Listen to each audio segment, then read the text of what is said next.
Hello, sir. I am Vivek and I am interested in doing an internship with you, and I have completed the project. If you are interested in the results only, then please skip to the end of this video. Otherwise, I have put lot of thinking in building this project, so I would love to explain that.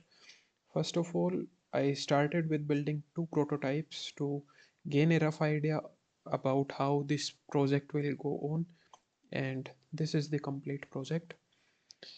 I will discuss every scene and node and key points in very quick and crisp points. So, first of all, this is our main scene. It contains a canvas layer that is holding the UI part and a gameplay that will hold the character part.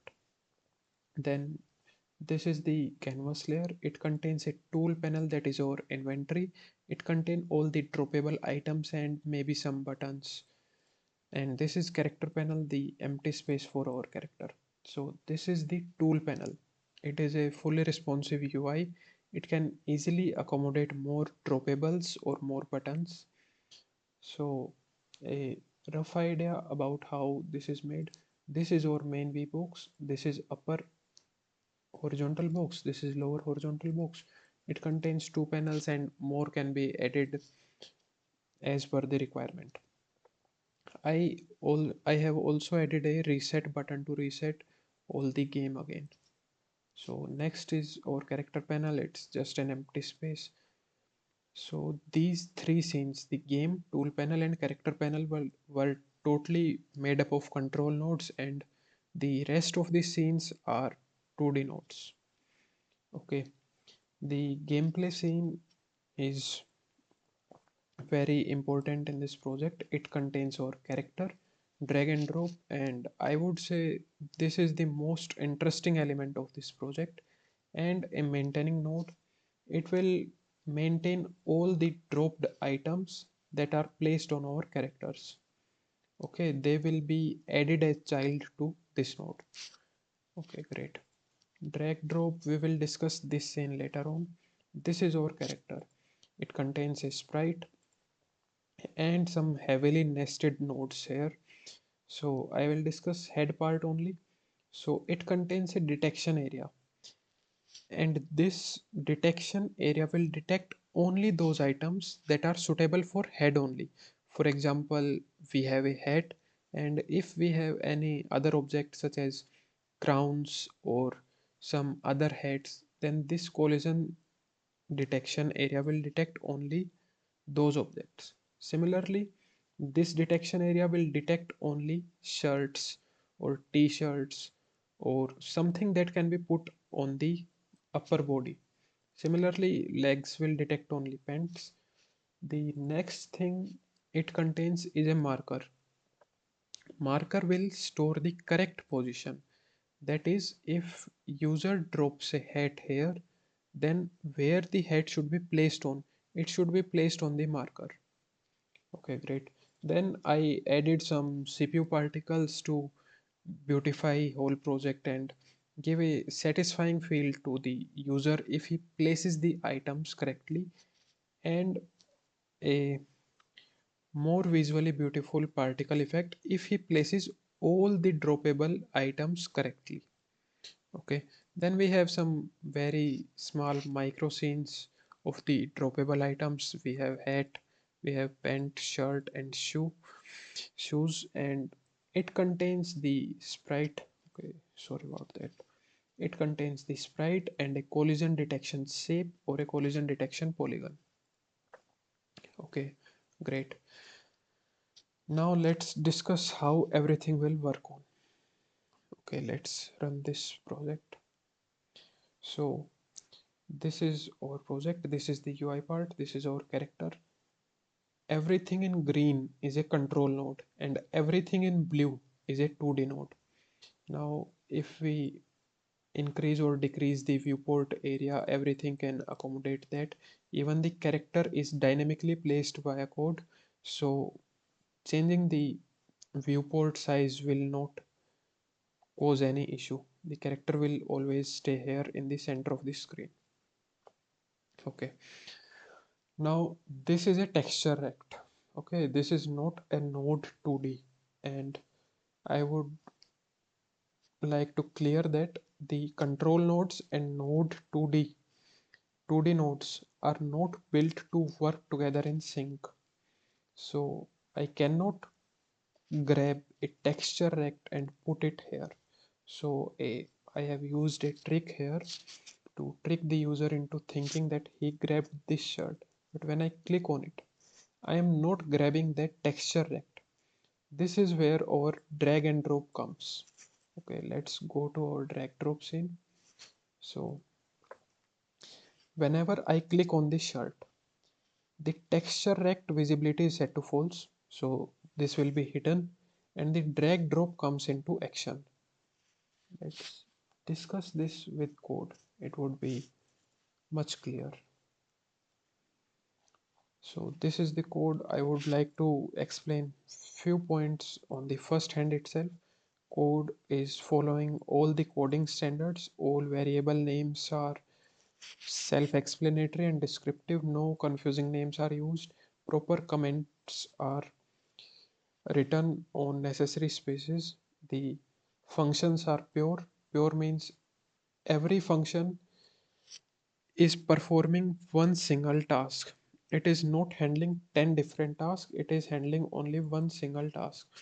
Code is entirely modular, fully scalable, and one more thing is that I have not bombarded the code with like hundreds of variables. I have used proper data structures that we will see later. Okay, first of all, these functions. These four functions will detect or click on the texture rect or the UI. Okay, if a click is successfully registered, they will trigger a function in the manager. What is manager? Manager is a global script that everything in this project has access to. So this function is launched with a name. The name suggests that where the user clicked. Okay, let's go to this function. Drag drop launch. It will launch our drag drop scene. Now what this scene is? There are two ways of doing this project. One that is much faster if we have less droppable items. Okay, in this case we have only four droppable items.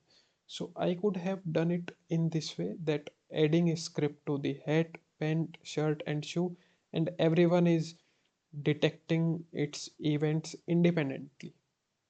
But instead what I have used here is a drag drop scene.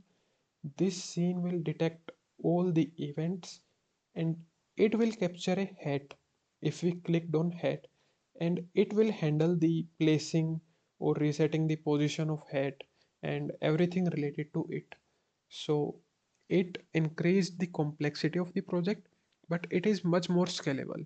Let's say we have hundreds of droppable items, then we need not to provide script files to every single droppable item. Instead what we have to do is do some code changes in the drag drop scene only. It will handle everything else. Okay, let's see.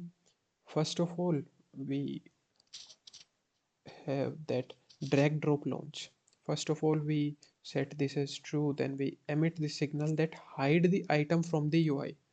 Now the texture rect on which user clicked is hidden from it, giving user a illusion that he actually grabbed that item. Okay, now the item is hidden. Now we need to select that item. Okay, this signal is emitted, and where this signal will take us, it will take us here in drag drop on item selected. This signal will create an instance of the grabbed item, and the grabbed item, or let's say the dragged item, will then follow the mouse position. Okay, I tried and tested some scale values that fit perfectly with the character and hard coded them. So this function will handle applying custom scale values to the assets. Okay, great. Now this function is a generic input function which will consider every event. Now the if the event is a mouse button release, then all this thing happen. What is this? What is happening now? We have something in our hand, we have grabbed something. So there are two cases. We dropped it somewhere in the UI that is not appropriate position for it, or we dropped it in the correct position. If we dropped it in the correct position, then this function will trigger and it will set it at its correct position. Otherwise we will reset its position back to the UI. So let's check out this function. Reset position, what it will do is it will set this variable to true. Now the process function will start working because it was entirely dependent on this one. So it will fetch the current global position, and this part, these two lines were most mind-boggling part of this project.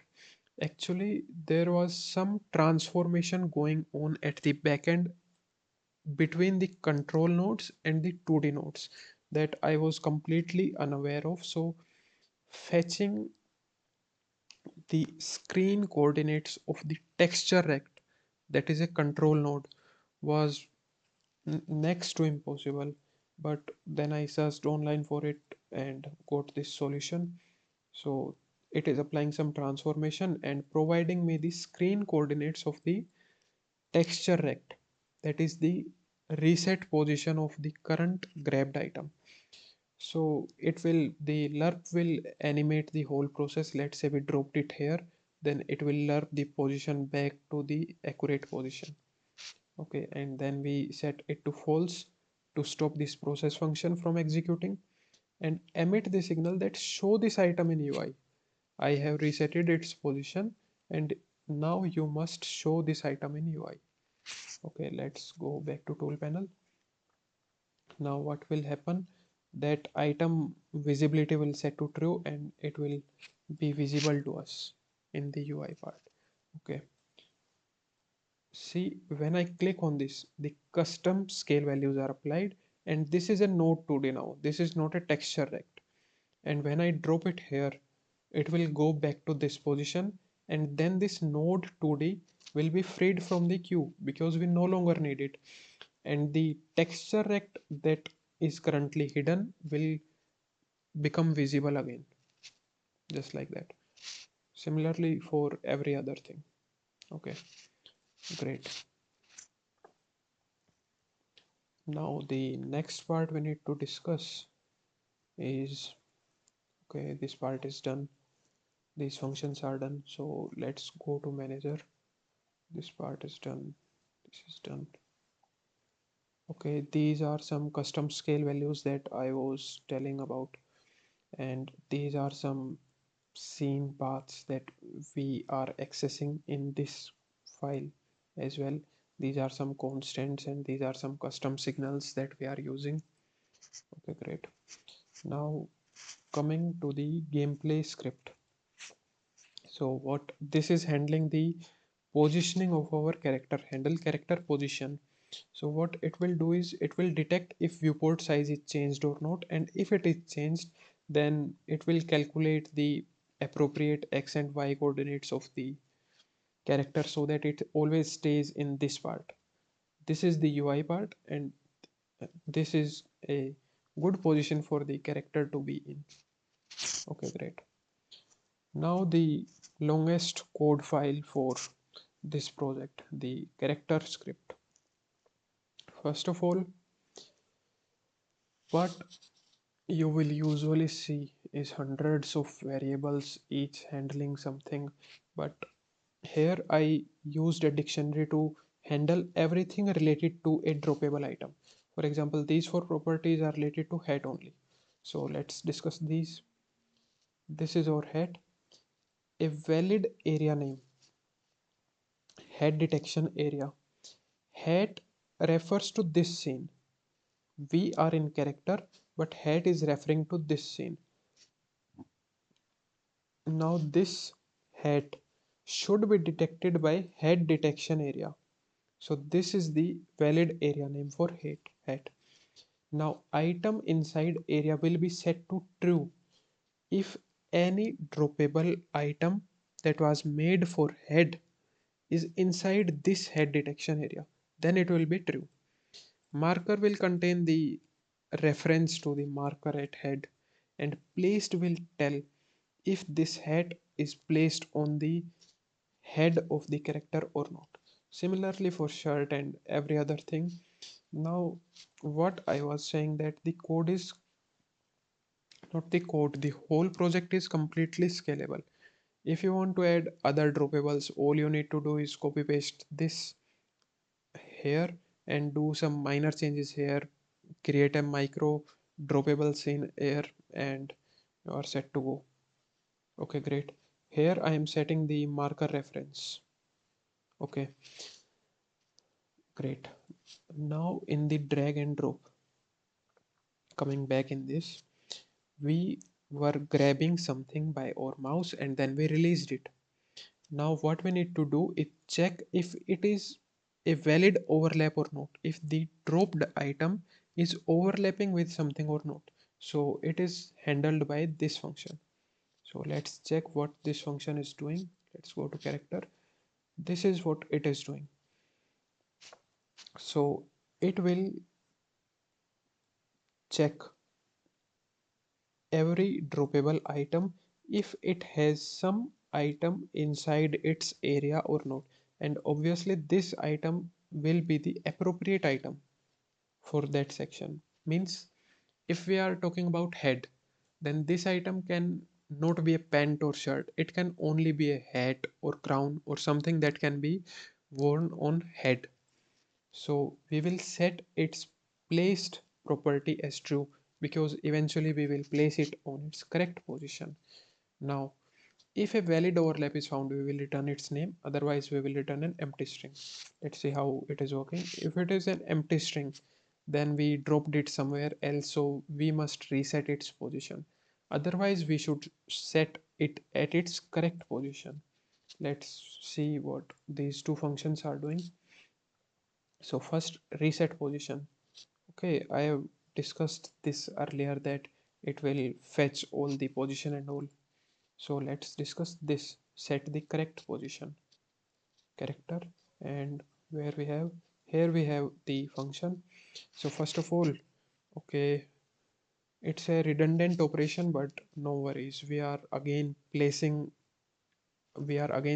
true on the placed property. Okay,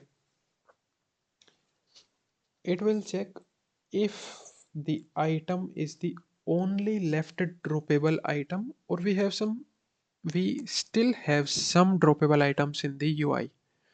Okay, see, if we have some droppable items in the UI, then we only have to start the CPU particles of that particular section only.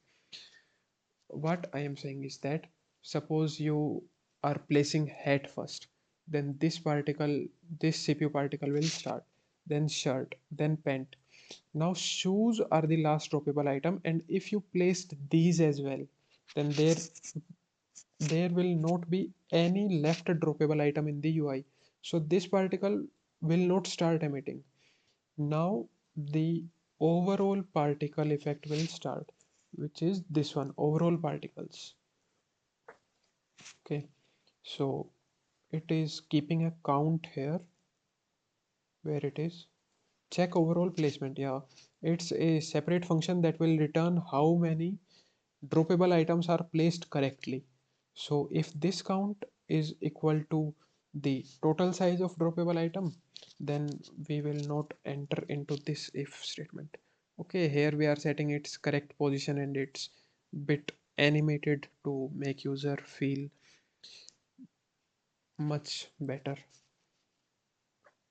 Okay, one more thing is that here when we placed an item correctly, then that item will be added as a child to this node. Okay, initially it was a child of this node, drag drop node, and it is necessary. Otherwise, if the node 2D, that is an instance, if it is not a child of a node in tree, Okay, it means it is not registered by Godot, so it won't be visible to anyone. So we must add it as child to this one, but on its correct placing we will remove that child from drag drop and add that child to this node. Okay, it is handled here. Okay, great. Now these functions are a bit repetitive, but I will tell you what they are doing. So if let's say I am grabbing a hat in my cursor, so this detection area is connected to two signals. One is detecting if a head item is entering it, and other is detecting if a head item is leaving it. And it is setting what it is setting. I will tell you what it is setting. It is setting this item inside area. Okay, when a head enters the head detection area, then we set it as true, and when the head leaves the head detection area, then we set it as false. Okay, so we have discussed everything here. These 8 functions are a bit repetitive, but there was no other way around.